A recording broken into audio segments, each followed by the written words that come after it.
So hello guys, आज की इस वीडियो लेक्चर में हम अपने सोलर सिस्टम को करने वाले हैं, जो कि आपके वर्ल्ड ज्योग्राफी का पहला टॉपिक आता है। तो एक ही पेज में पूरा हमने समेट रखा है और माइंड मैप के थ्रू हम पूरा रिवीजन करने वाले हैं सोलर सिस्टम का। और अगर आप ये वीडियो कर लेते हो तो आपका एक भी क्वेश्चन इससे बाहर नहीं जाने वाला है। हम बहुत ही डिटेल में देखने वाले हैं। तो चलिए स्टार्ट करते हैं। पूरा सोलर सिस्टम समझेंगे और पूरा यूनिवर्स का क्रिएशन कैसे हुआ, सोलर सिस्टम का कैसे क्रिएशन हुआ, देन उसके बाद में हमारे जो सारे के सारे प्लेनेट हैं, चाहे वो डुवर्फ प्लेनेट हो चाहे वो रियल वाले प्लेनेट हो, सब पूरा हम डिस्कस करेंगे। तो चलिए स्टार्ट करते हैं। तो अगर हम बात करें अपने सोलर सिस्टम की, तो सोलर सिस्टम से हम ना स्टार्ट करते हुए सबसे पहले हम बात करते हैं यूनिवर्स से। तो यूनिवर्स का स्टडी क्या कहलाता है? कॉस्मोलॉजी, बिग बैंग थ्योरी माना जाता है कि वहीं से यूनिवर्स का क्रिएशन हुआ, जो कि 13.8 बिलियन ईयर्स एगो जॉर्ज लमाइटर ने 1927 में ये अपनी बिग बैंग की थ्योरी दी थी, जो कि 1931 में पब्लिश हुई थी जा करके। और दूसरा थ्योरी क्या है? Steady state theory. ये फ्रेड हॉयल, हरमन बॉन्डी और थॉमस गोल्ड ने 1948 में दिया था। इसके अनुसार क्या है कि यूनिवर्स हमारा एक्सपेंड कर रहा है, बट वहीं पर उसका जो एवरेज डेंसिटी है वो कांस्टेंट है। और एक्सपेंडिंग थ्योरी सबसे पहले एडविन हबल जी ने दिया था। अब जो हमारा यूनिवर्स है उसके अंदर बहुत सारे गैलेक्सीज हैं। तो हमारी जो गैलेक्सी है उसका नाम है मिल्की वे गैलेक्सी। और मिल्की वे गैलेक्सी के सबसे नियरेस्ट जो गैलेक्सी है ना, उसका नाम है एंड्रोमेडा गैलेक्सी। और हम अपनी मिल्की वे गैलेक्सी को कहाँ से देख सकते हैं? तो लद्दाख में हमारा एक ऑब्जर्वेटरी है, वहाँ से हम देख सकते हैं। लद्दाख हेनले में ये है। तो अब मिल्की वे गैलेक्सी में जो हमारा जो है ना, मिल्की वे गैलेक्सी में बहुत सारे आर्म हैं। हाँ, आर्म जो स्पाइरल, आप देखते होंगे जब एक गैलेक्सी तो उसमें स्पाइरल कार मिलती हैं, तो सर्पिल्लाकार स्पाइरल मिलती हैं तो उसको आर्म बोलते हैं। तो दो आर्म के बीच में एस से एक नाम आता है और एस से, और एक का नाम पी से आता है। अभी मैं उसका नाम हमने भूल रखा है और याद नहीं आ रहा, तो क्या नाम है उसका यार। तो चलिए वो बाद में डिस्कस कर लेंगे। तो हमारा जो सोलर सिस्टम है ना, ओरियन अस्पर नाम के आर्म में आता है। अब हमारा सोलर सिस्टम कैसे बना उसकी बात कर लेते हैं। तो सोलर सिस्टम हमारा 4.8 बिलियन ईयर्स एगो हमारा पुराना है। इसके पीछे बहुत सारे थ्योरी हैं। तो प्लैनेटिस्मल हाइपोथेसिस 1905 में चेम्बरलिन और मॉल्टन द्वारा दिया गया, ठीक। नेबुला हाइपोथेसिस इमैनुअल कांत ने दिया 1455 में, और लैप्लास ने 1796 में दिया। तो दो चीज़ें इसमें आपको याद रखनी है। प्लैनेटिस्मल हाइपोथेसिस चेम्बरलिन और मॉल्टन ने दिया, और नेबुलर हाइपोथेसिस किसने दिया? इमैनुअल कांत एंड लैप्लेस ने दिया। अब हमारे इसी सोलर सिस्टम में हमारा एक अर्थ है, जो कि जिसका एज हम मान करके चलते हैं 4.5 बिलियन ईयर्स एगो। तो ये हमारा हो गया। सबसे पहले हमने देखा कि हमारा यूनिवर्स है, उसके अंदर हमारा मिल्की वे गैलेक्सी है। मिल्की वे गैलेक्सी में बहुत सारे आर्म है। तो हमारा ओरियनस पर आर्म में हमारा सोलर सिस्टम है। सोलर सिस्टम फिर हमारा अर्थ है। अर्थ में बहुत सारे कॉन्टिनेंट हैं, और बहुत सारे कॉन्टिनेंट में बहुत सारे देश हैं। उस देश में बहुत सारे स्टेट हैं, और स्टेट में बहुत सारे डिस्ट्रिक्ट हैं, और डिस्ट्रिक्ट में बहुत सारे विलेजेस हैं, और विलेजेस में बहुत सारे गांव हैं, और गांव में बहुत सारे घर हैं। और उसी घर में मैं बैठ करके अभी मैं वीडियो बना रहा हूँ, और मैं अपने आप को बताओ मैं कितना सीरियस लूँ बोले आपको, हैं।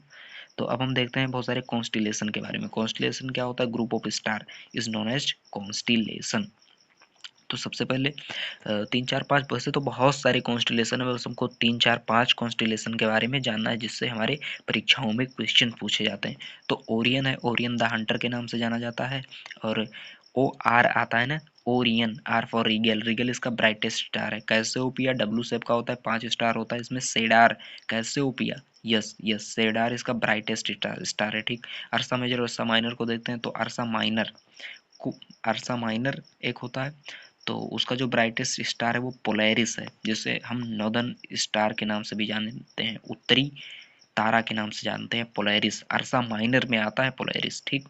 अर्सा मेजर की बात करते हैं। तो अर्सा मेजर में जो हमारा ब्राइटेस्ट स्टार है वो उसका नाम है एलियोथ। अर्सा मेजर को जो है हम ग्रेट बियर के नाम से जानते हैं, सप्तऋषि के नाम से भी जानते हैं। बिग डिपर, इसके अंदर एक एस्टेरिज्म होता है। देखो, कॉन्स्टिलेशन ग्रुप ऑफ स्टार है, उसको हम कॉन्स्टिलेशन बोलते हैं, ठीक। वो कॉन्स्टिलेशन का नाम है अर्सा मेजर। बट अर्सा मेजर के अंदर भी ग्रुप ऑफ स्टार हैं जो कि एक तरीके का शेप देते हैं, तो उसको हम एस्टेरिज्म के नाम से जानते हैं। ठीक, तो बिग डिपर, उर्सा मेजर स्टेरिज जो हमारा कॉन्स्टिलेशन है उसके अंदर आता है बिग डिपर, और उसमें 7 स्टार हैं। और जो हमारा एलियोथ है ना, वो बिग डिपर का भी सबसे बड़ा मतलब ब्राइटेस्ट स्टार है, और पूरे उर्सा मेजर का भी ब्राइटेस्ट स्टार है एलियोथ। सिग्नस की बात करें तो एक क्रॉस शेप का होता है, C for Cygnus, C for cross shape का होता है। तो अभी ये सब हो गया। अब इसके बाद में हमने एक एक करके बात करते हैं। सबसे पहले हम बात कर लेते हैं सन के बारे में। तो सन क्या है, देखिए दो तरीके के सोर्स होते हैं लाइट के, एक तो लुमिनियस और दूसरा नॉन लुमिनियस। लुमिनियस का मतलब क्या है, दीप्त सोर्स जिनकी खुद का प्रकाश है, तो सन हमारा ल्यूमिनियस सोर्सेस है। और वहीं पर अगर हम बात करें चंद्रमा की तो हमारा नॉन ल्यूमिनियस होगा। ठीक, अब एक एक करके हम सन के बारे में बात करते हैं। तो सन में क्या होता है, सनलाइन होता है, हाइड्रोजन से हीलियम बनता है, 73% लगभग हाइड्रोजन पाया जाता है और हीलियम 25% पाया जाता है। 15 करोड़ किलोमीटर की दूरी पर है हमारे अर्थ से। और जो सन का कलर है ना, उसके टेम्परेचर पर डिपेंड करता है। अगर बहुत ज़्यादा सन हॉट है तो वो ब्लू या फिर वाइट दिखेगा। अगर कलर उसका मतलब वो कम हॉट है, कहने का मतलब कूल तो होगा नहीं, हॉट या फिर कूल थोड़ा ना हो जाएगा, सन है भाई, कूल नहीं होगा, वो कम कूल होगा, तो उसका कलर जो है रेड या फिर ऑरेंज हो जाएगा। सन के स्टडी को क्या बोलते हैं, हीलियोफिजिक्स बोल देते हैं सन के स्टडी को। जो टेम्परेचर है, वो सन का जो सरफेस का टेम्परेचर है 5800 केल्विन होता है, और उसके सेंटर का यानी कोर का 15.7 मिलियन केल्विन होता है। ठीक, और डायमीटर की बात करें तो 1.4 मिलियन किलोमीटर सन का डायमीटर है। विजिबल पार्ट, सन के बहुत सारे लेयर होते हैं। ठीक, लेयर भी आपको पता होने चाहिए बट हमने यहाँ पर लिख नहीं रखा है। सबसे पहले कोर आता है, फिर रेडिएटिव जोन आता है, कन्वेक्शन जोन आता है, फिर ऐसे ऐसे मतलब सब होते हैं। तो आपको क्या याद रखना कि विजिबल पार्ट जो होता है ना, फोटोस्फेयर, ऐसे याद रख लेना। सन का विजिबल पार्ट कौन सा है, फोटोस्फेयर, फोटो ही तो हम देखते हैं, तो फोटो है visible part. Outer most layer corona होता है। ठीक, अब ये क्या है, कोरोनल मास इंजेक्शन, तो वही कोरोनल मास इंजेक्शन बस याद रखना, सन से रिलेटेड है कुछ ऐसे निकलता है कोरोना, मतलब सन के जो कोरोना वाला पार्ट होता है उससे, तो उसे हम बोल देते हैं coronal mass injection. Solar flames निकलते हैं, जब धधकता हुआ सूर्य है गोला तो उससे जो फ्लेम निकलते हैं उसको हम क्या बोलते हैं, सोलर फ्लेम्स।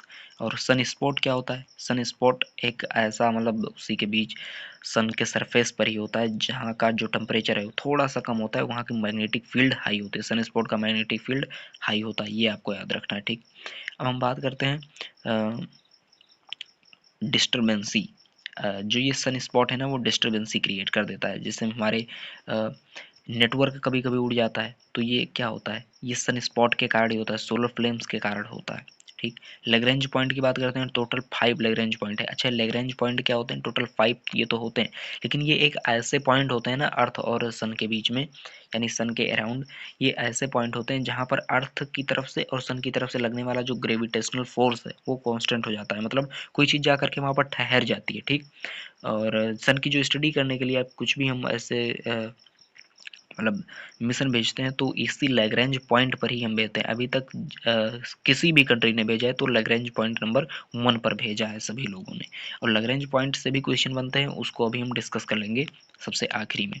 अच्छा, ये अरोरा क्या है, जो सोलर विंड चलती हैं, सोलर विंड्स मतलब धधकता हुआ वहां से एकदम सोलर फ्लेम्स चलेंगी, उसी को सोलर विंड बोल दिया जाएगा, ये अरोरा उसे बोला जाता है। ठीक, ये सदर्न हेमिस्फेयर में होगा तो इसे ऑस्ट्रियोलिस के नाम से जाना जाएगा, और नदर हेमिस्फेयर में होगा तो अरोरा बोरियोलिस के नाम से जाना जाएगा।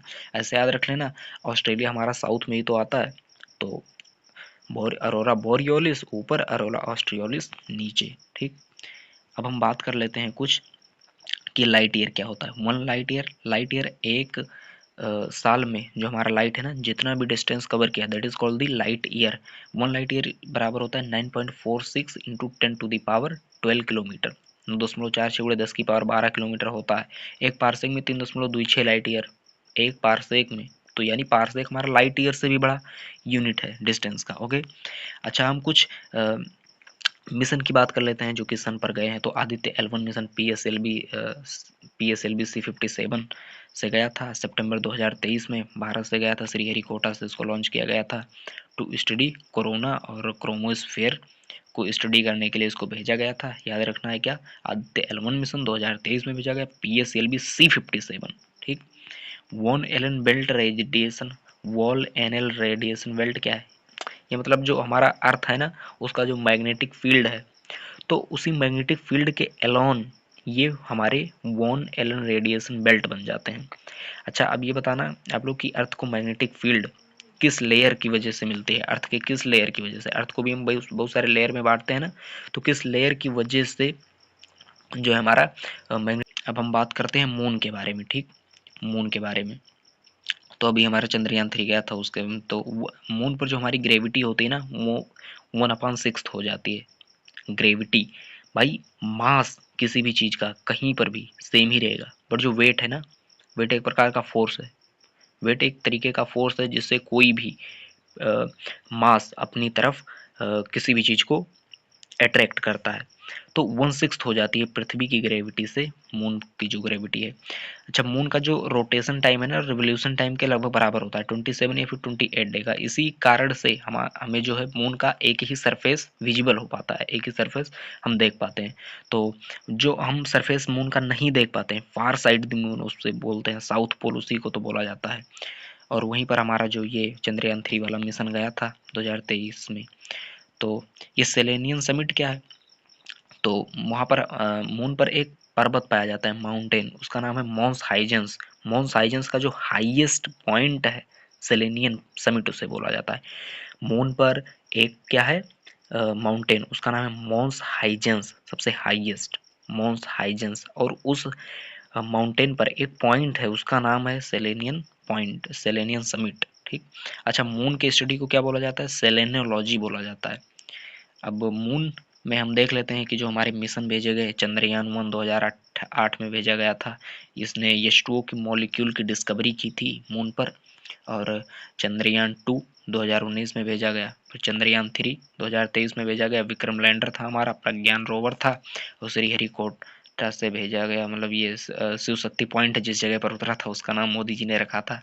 और इसी कारण से हम 23 अगस्त को हर साल अब हम स्पेस डे के नाम पर मतलब हम सेलिब्रेट करते हैं। साउथ पोल पर फार साइड ऑफ द मून पर ये हमारा गया था, और ऐसा करने वाला फर्स्ट कंट्री हमारा भारत बना था। अब चंद्रयान 4 क्या है, तो 2027-28 में कहा जाता है कि ये भेजा जाएगा, लूनर का सैंपल रिटर्न करके लेकर के आएगा, मतलब चंद्रमा पर जाएगा, वहां से सैंपल रिटर्न करके लेकर के आएगा चंद्रयान 4। और चंद्रयान 5 को लूपेक्स मिशन बोला जाता है, ये हमारा भारत और जापान आने वाले समय में करने वाला है। तो भारत का इसरो और जापान का जक्सा ये मिल करके करने वाले हैं, और इसरो हमारा लैंडर देगा, और जापान जो है हमारा लॉन्च व्हीकल और रोवर देने वाला है, जक्सा जापान का। ठीक। तो इतना चीज हमने मून के बारे में देख लिया। अब हम बात करते हैं किसके बारे में, किसके बारे में बात करें, तो हम बात करते हैं अब अपने सोलर सिस्टम के बारे में। ठीक। तो सोलर सिस्टम में क्या है कि 8 प्लेनेट हैं, ठीक, और 5 डुऑफ प्लेनेट हैं, यानी कि बौने ग्रह हैं। ठीक। और जो पूरे सोलर सिस्टम का 99% मास है ना वो सन के अंदर है। ठीक है। अब तो और सन का एकमात्र स्टार क्या है, सोलर सिस्टम का एकमात्र स्टार हमारा सन है। ठीक है। अब इसके बारे में बाद में हम बात करते हैं। अब हम बात करते हैं सीधा अपने ये देख लो कुछ फैक्ट्स यहाँ पर लिखे गए हैं कि ब्राइटेस्ट स्टार क्या है, नियरेस्ट स्टार, सबसे ब्राइटेस्ट और सबसे नियरेस्ट हमारी पृथ्वी से हमारा सन ही है। ठीक। ब्राइटेस्ट स्टार नाइट स्काई में जब पूछेगा तो उसका नाम सीरस आएगा। ठीक। और नियरेस्ट अर्थ के सबसे सन के बाद मतलब पृथ्वी से सबसे नियरेस्ट ऐसा कौन सा स्टार है, तो उसका नाम है प्रोक्सिमा सेंचुरी। अब हम बात कर लेते हैं हमारे जो ये डिफरेंट टाइप के जो ग्रह हैं, प्लेनेट। ठीक। सबसे पहले हम प्लेनेट 8 जो हमारे हैं मेन उसके बारे में पढ़ेंगे, उसके बाद में हम 5 डुऑफ प्लेनेट के बारे में भी पढ़ेंगे। ठीक। तो सबसे पहले हमारा इसका क्रम आपको याद होना चाहिए। तो सबसे पहले आता है Mercury, Venus, Earth, Mars, Jupiter, Saturn, Uranus, Neptune. Mercury मतलब बुध, शुक्र, पृथ्वी, मंगल, बृहस्पति, शनि, अरुण और वरुण। तो अगर हम सब एक एक करके जल्दी जल्दी से बात करते हैं, और यहाँ पर मतलब पहले 4 और बाद के जो 4 हैं, यानी अगर हम बात करें तो जो हमारा मरकरी है और जो जुपिटर उसके बीच में हमको एस्ट्रॉइड बेल्ट देखने को मिलेगा। एस्ट्रॉइड बेल्ट के बाहरी साइड में उसको हम बोलेंगे जोवियन प्लेनेट। ठीक। और पहले वाले को टेरेस्ट्रियल प्लैनेट। जोबियन और टेरेस्ट्रियल में अंतर क्या होता है? जोबियन हमारे कंपेरेटिवली बड़े होते हैं और इनका जो डेंसिटी है वो कम होता है, ये गैसेस या फिर आइसी फॉर्म में पाए जाते हैं। बट हमारा जो टेरेस्ट्रियल प्लैनेट होता है ये रॉकी फॉर्म में पाया जाता है। टेरेस्ट्रियल प्लैनेट हमारा स्मॉल होता है जबकि जोबियन प्लैनेट हमारा बड़ा होता है। ठीक। हमारे टेरेस्ट्रियल प्लैनेट के बहुत कम मून पाए जाते हैं, यानी कम, बहुत कम नेचुरल सैटेलाइट पाए जाते हैं। बट जोबियन प्लैनेट में हमारे बहुत सारे नेचुरल सैटेलाइट पाए जाते हैं। तो ये मतलब कुछ ऐसे मतलब अंतर होते हैं। ऐसा नहीं कि केवल जो पहले पाया गया उसको टेरेस्ट्रियल बोल दिया गया, जो बाद में पाया गया उसको जोबियन बोल दिया गया। ठीक। तो अब हम एक एक करके बात करने वाले हैं। तो सबसे पहले मरकरी के बारे में बात करते हैं। तो मरकरी हमारा एक ऐसा प्लेनेट है जहाँ पर कोई एटमॉस्फेयर नहीं है और सन के सबसे क्लोजेस्ट है और सबसे स्मॉलेस्ट भी है ये हमारा। और अभी आपको टेंशन नहीं लेनी है कि सबसे बड़ा कौन है, फिर उससे छोटा, फिर उससे छोटा। इसके क्रम में अभी हमने एक ट्रिक रखा है, उससे हम याद कर लेंगे। तो इसका डायमीटर जो है ना 4900 किलोमीटर है लगभग, और फास्टेस्ट रोटेशन ये करता है, सॉरी फास्टेस्ट रेवोल्यूशन 88 डे में पूरा सन का चक्कर ये लगा लेता है। मरकरी के बाद में हम वीनस के बारे में बात करें तो वीनस के बारे में बहुत सारी चीज़ें आपको याद रखनी है कि जो हमारे सारे के सारे प्लेनेट है ना वो सब क्लॉक वाइज नहीं, एंटी क्लॉक वाइज सन का चक्कर लगाते हैं, मतलब रोटेशन करते हैं। सॉरी, सन का चक्कर नहीं, रोटेशन मतलब एंटी क्लॉक वाइज करते हैं। बट हमारे जो वीनस है, शुरुआत का दूसरा और अंतिम का दूसरा, वीनस और हमारा यूरेनस, ये दोनों क्लॉकवाइज डायरेक्शन में रोटेट करते हैं। ठीक। क्लॉकवाइज बोले तो मतलब ईस्ट टू वेस्ट। तो वीनस के बारे में बात कर रहे हैं तो इसको अर्थ का ट्विन बोला जाता है, मॉर्निंग और नाइट स्टार बोला जाता है, यानी भोर का तारा, सांझ का तारा बोला जाता है। इसको लूसीफर के नाम से जानते हैं, लूसीफर मतलब लाइट ब्रिंगर। और यहाँ पर H2 SO4 के क्लाउड पाए जाते हैं वीनस पर। और ये ब्राइटेस्ट स्टार भी है, हॉटेस्ट स्टार भी है। और इसका जो रोटेशन टाइम है, ठीक, ये सबसे स्लो रोटेट करता है। बात इसकी क्या है, ये सबसे स्लो रोटेट करता है। जैसे हमारा अर्थ एक ही दिन में यहाँ पर दिन रात हो जाता है ना, ऐसे ऐसे हमारे यहाँ का जब 243 दिन, 243 दिन में अपना रोटेशन पूरा करता है। ठीक है। मरकरी हमारा हो गया, वीनस हो गया, अर्थ। अर्थ हमारा जो डेंसिएस्ट प्लेनेट है, यानी यहाँ का सबसे अधिक डेंसिटी है, 5.5 ग्राम पर सेंटीमीटर क्यूब।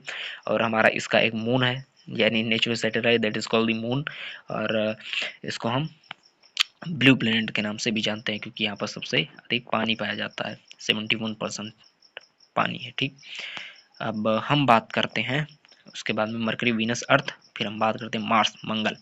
तो मंगलयान 1 हमारा भारत भेजा था 2014 में, उसके बाद हमने नहीं भेजा। इसको रेड प्लैनेट बोलते हैं क्योंकि यहाँ पर आयरन रिच है, ये आयरन ऑक्साइड पाया जाता है यहाँ पर। और इसके दो सैटेलाइट हैं, फाइबोस और डिमोस। फाइबोस सबसे बड़ा है और यहाँ पर एक पर्वत पाया जाता है, ओलंपस मोन्स। याद रखना वहाँ पर क्या था, मोन्स हाइजेंस था मून पर। और यहाँ पर मरकरी, वीनस, अर्थ, मार्स में क्या है, मोन्स ओलंपस। ठीक। ये सबसे मतलब ऊंचा पर्वत है। ठीक। और कहने का मतलब ये लार्जेस्ट वोल्केनो के कारण यहाँ पर ये पर्वत बना है और टॉलेस्ट माउंटेन भी है ये। ठीक। तो मरकरी हो गया हमारा, वीनस हो गया, अर्थ हो गया, मार्स हो गया। उसके बाद में आप हम अपने को देखने को मिलेंगे एस्टेरॉयड बेल्ट। एस्टेरॉयड बेल्ट देखने को मिलेंगे। एस्टेरॉयड बेल्ट में हमारा एक सीरियस एस्टेरॉयड बेल्ट में ही देखने को मिलता है, जो कि 4.5 ईयर में अपना जो पूरा सन का चक्कर कंप्लीट करता है। रेवोल्यूशन जो है सीरस का 4.5 ईयर में कंप्लीट करता है। सीरस हमारा एक डुवर्फ प्लेनेट है जो कि एस्टेरॉयड बेल्ट में पाया जाता है। Now we are talking about the Mercury, Venus, Earth, Mars and after Jupiter. तो जुपिटर क्या है, जुपिटर जो है ना बृहस्पति, इसके अराउंड भी हमें देखने पर लगता है कि इसके अराउंड जो है वाल्व नहीं पाए जाते, रिंग नहीं पाए जाते। बट इसके अंदर भी इनविजिबल रिंग पाए जाते हैं, हमको केवल दिखते ये नहीं है। इसका काम क्या है कि ये सबसे फास्ट रोटेशन करता है, 9 घंटा 55 मिनट में अपनी पूरी रोटेशन कंप्लीट कर लेता है। और मरकरी, वीनस, अर्थ, मार्स, इसको तो हम बोल रहे थे क्या, टेरेस्ट्रियल प्लैनेट। और फिर ये जोबियन में आएंगे तो जोबियन में पहले दोनों वाले को गैसियस प्लैनेट बोला जाता है और बाद के दोनों को आइस जियांट बोला जाता है। ठीक।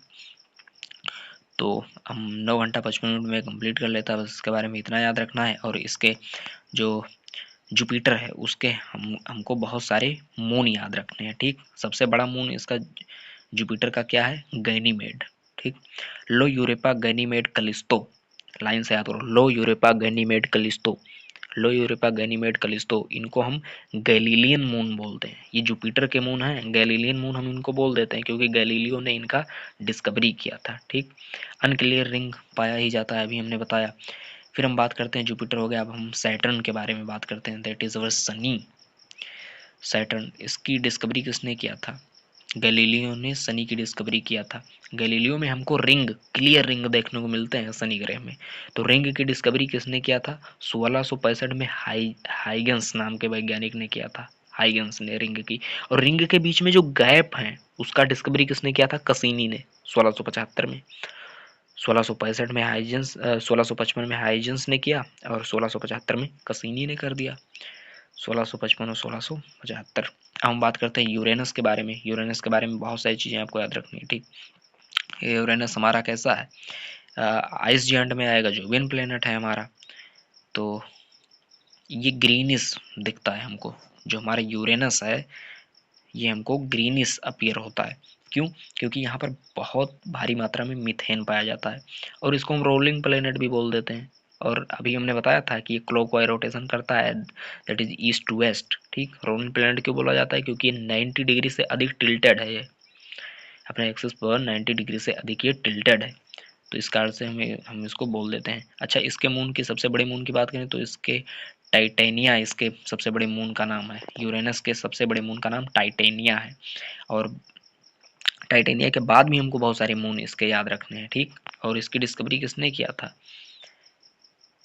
हर्सेल ने किया था, विलियम हर्सेल ने 1781 में। यूरेनस की डिस्कवरी विलियम हर्सेल ने किया था 1781 में। तो Titania, Miranda, Ariel and Umbriel इसके मून है। Titania, Miranda, Ariel and Umbriel. Titania, Miranda, Ariel and Umbriel. Titania, Miranda, Ariel and Umbriel किसके मून है? ये हमारे मून है यूरेनस के। Now we are talking about the Neptune. तो Neptune के बारे में अगर हम बात करें तो नेपच्यून हमारा,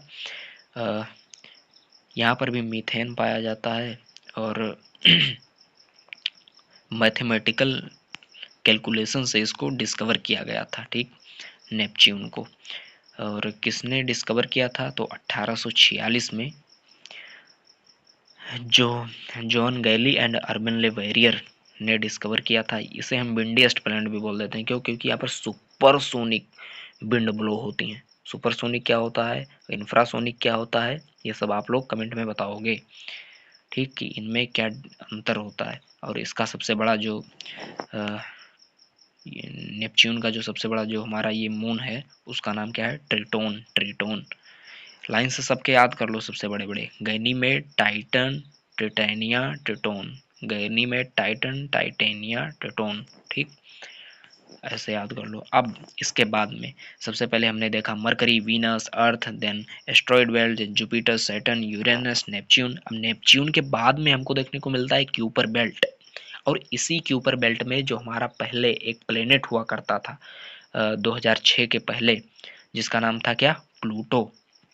तो प्लूटो के साथ अब क्या हुआ? हम उसको प्लेनेट के दर्जे में क्यों नहीं रखते? क्योंकि इंटरनेशनल एस्ट्रोनॉमिकल यूनिट ने 2006 में इसको डुओ प्लेनेट बता दिया। क्योंकि ये प्लेनेट के जो लॉस थे उनको ये फॉलो नहीं कर रहा था। और इसके पास 5 मून हैं, प्लूटो के पास भी 5 मून हैं।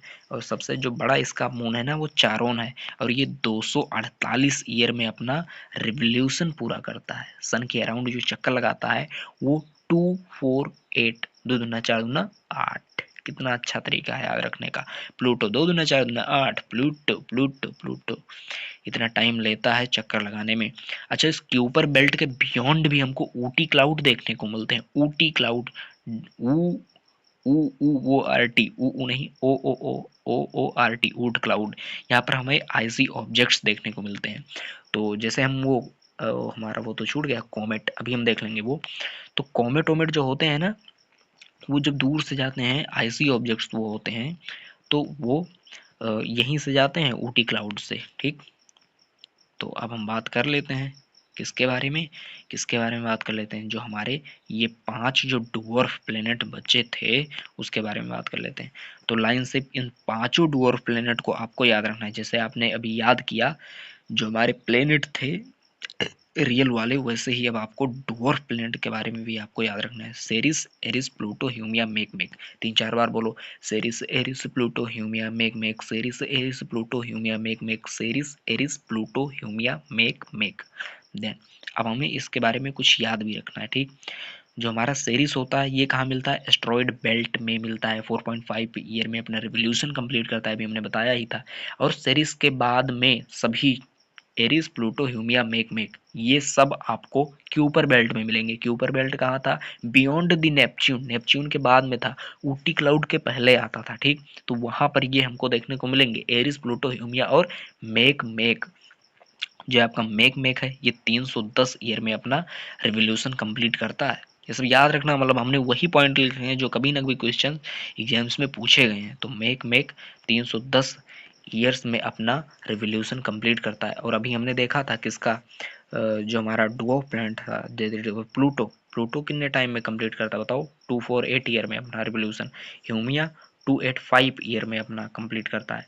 और सबसे बड़ा इसमें कौन है हमारा? जो डुओ प्लैनेट है, डुओर प्लैनेट में सबसे बड़ा कौन है? प्लूटो है हमारा डुओर प्लैनेट सबसे बड़ा, और एरिस उसके बाद में सेकंड लार्जेस्ट है, प्लूटो के बाद एरिस।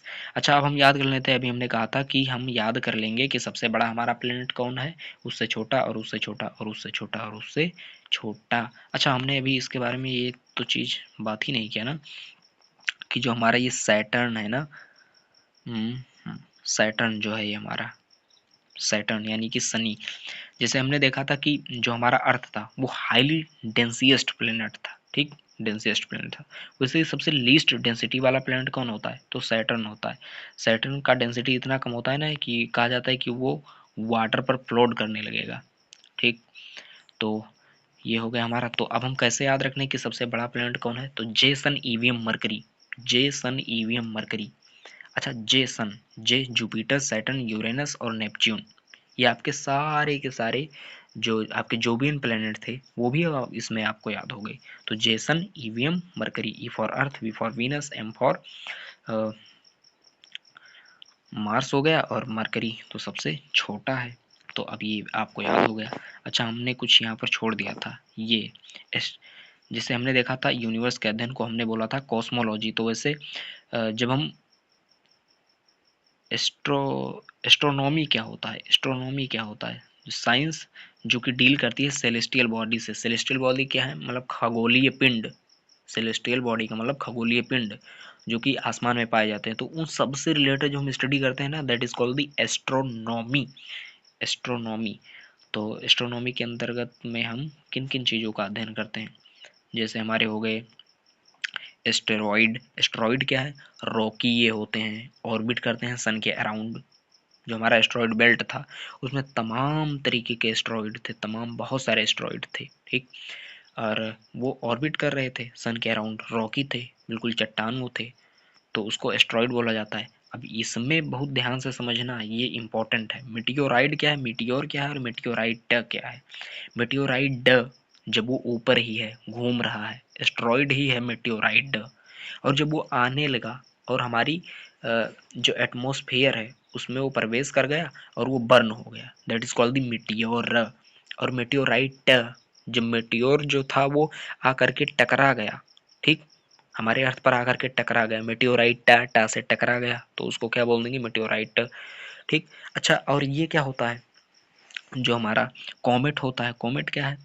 तो कॉमेट जो होता है made up by rock, dust and gases, इन सबसे ये बना होता है। जो सबसे हमारा प्रसिद्ध कॉमेट है वो हेलिस कॉमेट है, जो कि 76 साल में एक बार अपीयर होता है, ठीक है। अब इसके बाद में हम कुछ तो छूट रहा था।